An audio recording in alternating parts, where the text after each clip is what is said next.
Welcome back to another board game tier list, everybody. This time we're doing Battle Cry, which is a great game by Richard Borg, who makes a bunch of games that are very similar to this, but this one is one of my favorite from when I was growing up. I played the version that came out before this most of the time. I know that there was a significantly older version, but this one was reprinted for the 150th anniversary Civil War. So, without further ado, let's go ahead and get into the cards. Essentially, this is reenacting some of the battles of the Civil War, and some of these cards have switched slightly from the version that I'm used to playing to this one. So let's see where they are. S tier is the best, F is the worst. So Assault, I only put in one version of each of the Assault, Attack, Probe, Scout cards because they're essentially all the same, just depending on the section. So for each card you have included, including this one, issue one order to a unit or general in the center section. That's actually pretty cool. This one is certainly solid. It used to be stronger, where you'd get to do it for every single unit that you have in that section. So back in the day, I think it would have been S, but today it's certainly A. Attack is issue 3 orders to a unit and or generals in the X section. So in this case, it'd be the center, but again, this could be any card.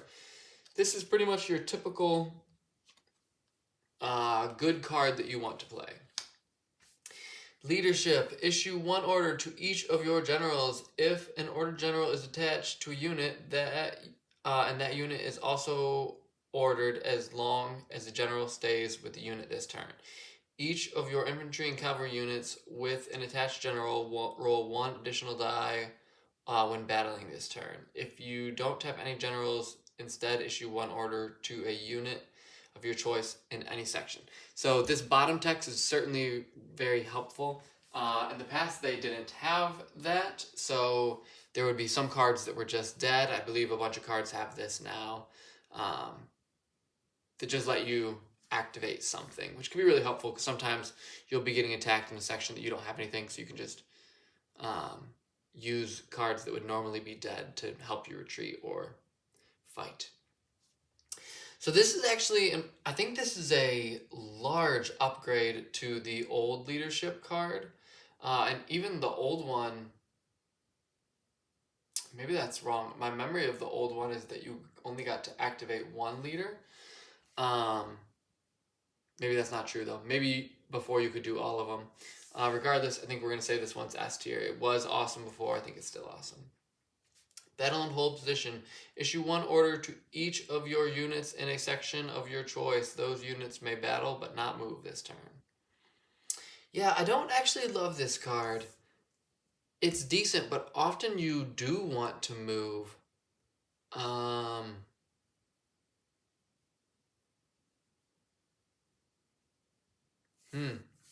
Struggling between B and C. I honestly just don't love it, so I think we're going to put it in C. Like, this card can be the perfect card to have, but often it's not. So, hit and run. Issue 1 order to each of your cavalry units and generals that aren't attached to cavalry units. This turn, each cavalry unit may move, then battle, then move again. If you don't have any of those, order somebody else. Yeah, this is so cool. I love that you can move the generals as well and help them get attached to things. You used to not be able to do that. I think that's a big upgrade because sometimes it can be a pain to have to spend a card just to move your generals. And yeah, this card was really good before. I think it's even better now, so I think this one's going to be A tier. Unfortunately, sometimes you just won't have cavalry. And then it's obviously significantly worse, but... Construct fieldworks. Place up to 3 fieldwork tokens on a different non-waterway hexes occupied by your units. Those units may not move or battle this turn. If no fieldwork tokens are available, you get to do something else, essentially. But, yeah, this card is always solid.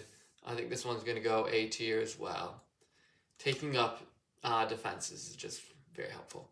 Coordinated advance in each section, issue 2 orders to 2 units and or generals. This card's awesome.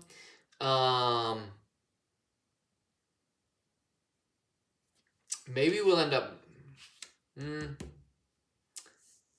I guess let's put this in A for now. Maybe we'll end up moving things at the end. We'll see. Fight back. Play this card only on your opponent's turn after one of his or her unit's battles, and only if your defending unit was eliminated or forced retreat. Your defending unit battles the attacking unit. At the end of your turn, draw a replacement card first. This card is very solid as well. It's a niche card, but it's very likely you'll be able to use it. So I'd say this is just a solid B card. A probe in the center. This one is not great. I'd put this one in C. Maybe we don't have to do it quite like this. See what we got. Counterattack. When you play this card, it becomes a copy of what your opponent did. Yeah, except it's theoretically reversed. So if they probed in the right, you would be able, or if they attacked in the right, you'd be able to attack in your left, aka the same section that they attacked in. This card's very good. This one's gonna go A tier. It's very helpful. Often you want to respond in the same way that they hit you. So, sharpshooter, choose one enemy general in any section and roll 1 die. If you roll a saber symbol, eliminate that general. Put it on your victory stand. And then you can do the order if you don't have anything else. This card, I love the Hail Mary effect of it. But man, it's not very effective. It's pretty much just a missed turn. I think we're going to put that one in F tier. Recon and Force. This is just another very good card. This one's going to go B. Bombard. Issue 1 order to each of your artillery units. This turn, each of those units may battle twice or move up to 3 hexes, which is so cool. Yeah, that's so solid. This is going to be another A card. Very, very good, but again, if you don't... Some of these are slightly situational, but if it's the right situation, this is just so efficient. It's crazy. Scout in the center. So what this would be is issue 1 order to a unit or general in the center section. Instead of drawing 1 card at the end of this turn, instead draw 2 and discard 1 of them. So this is a way to move slowly and make up some ground, essentially. We'll put this one in C tier. Outflank. On each flank, issue 2 orders to units and or generals. Yep, this one's solid. I think we'll put this one in B. And yeah, I think the logic here is that this gives 3-ish actions. This one is still in B because it doesn't actually count as your turn, so you still get to do whatever you would after. This is just very efficient, helpful stuff. Forced March. Issue 1 order to each of your infantry units in a section of your choice. Those units may each move 2 hexes and battle this turn. And then the bottom part should never be relevant. If it's ever relevant, something has gone very wrong. Forced March is going to be S tier as well. This card is just ridiculous, and it's even slightly better than it was before. The reason that the infantry one is in S tier and the other ones are in A tier is just because you're almost guaranteed to have infantry units in a good portion of them every single game. Call for reinforcements. Roll 1 die. On a unit symbol, take an undeployed unit of that type from the box. On a flag, take an undeployed unit of your choice. On a sabers, you don't get anything. Place the unit in the hex with an unattached general, a vacant hex adjacent to a general, or a vacant hex on the edge of the battlefield. That unit may battle but not move this turn. I actually didn't know that it got to battle. I guess it's been a while. Definitely helpful to get more units. I think this card can be very solid. I think I'm only gonna put it in B though, because you're not guaranteed to succeed. You could hit the saber and then get unlucky. So I think we'll put it in B for now. Battle Cry, of course, this one's gonna be S. Roll 1 die for each card you have, including this one. For each unit symbol rolled, issue 1 order to a unit of that type in any section. For each flag rolled, issue 1 order to the unit of your choice. Or a general. Each of your order unit battles one with 1 additional die this turn. And then you shuffle the deck afterwards. Yeah. Yep, so this one's absolutely going to be S. Anything that lets you roll additional dice is just massive.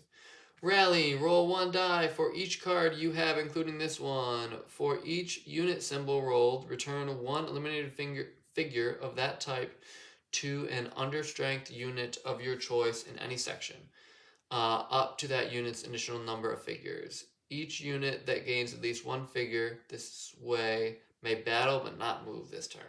So maybe I did know that when you called for reinforcements, it worked like that, because I did know that rally worked like this. Same logic.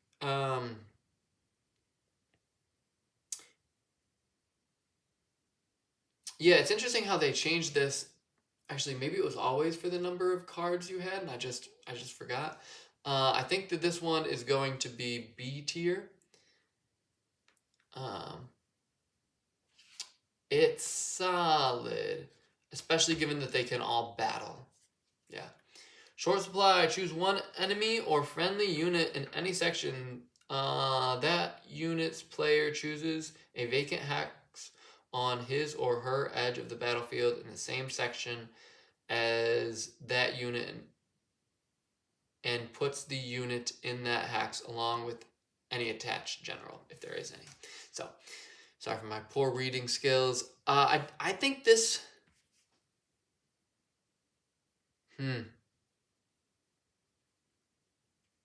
Yeah, I think this one would be C. I just feel like it's not relevant enough, and often you're better off just attacking. It can be really helpful to retreat your own units, but often in games you're better off trying to win than you are not to lose, if that makes any sense. Although sometimes Battlecry can certainly not be that way. So, there is my tier list, everybody. Hope you enjoyed watching it, and yeah. So it's interesting that there's a decent number in B, which is your average cards. There's a good number in A, and then there's still a lot in S. There's a decent number in C tier, and then there's only 1 F tier card. But I guess that's how it is. Most of the cards are pretty good. So there we go. Thanks for watching, everybody.